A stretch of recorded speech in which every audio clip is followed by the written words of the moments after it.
So here we have the idea dashboard. It encompasses 10 different dashboards, as you can see below.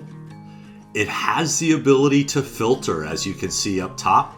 We have organizational structure. We have the path that we choose. We can say, give me a specific business owner, or we can use the slider to say, what dates do I want to encompass, and all of the information will change based on that.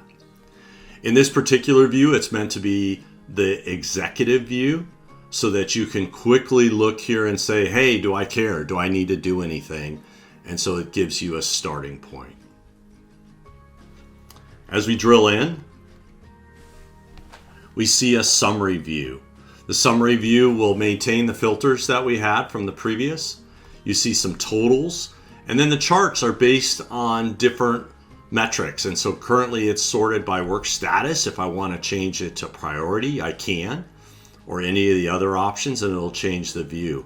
If I want to focus the view to say, I only want to see the high priority items below, we can see the totals change. We have 7, and then the high priority items are listed here, and simply clicking off that will give me additional information.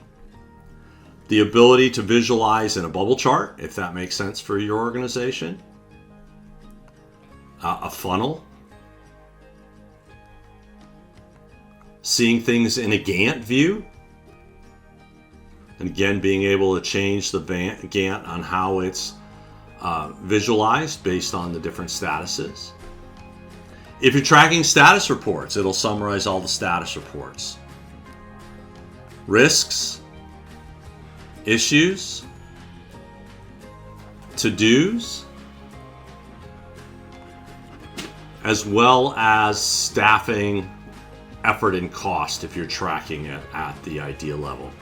You also have the ability to restrict. So if you say, Bob, I need 3 of these specific things, then great, you can filter out the other. We try to be all-encompassing with what's available so that you can pick and choose. So hopefully this was informative.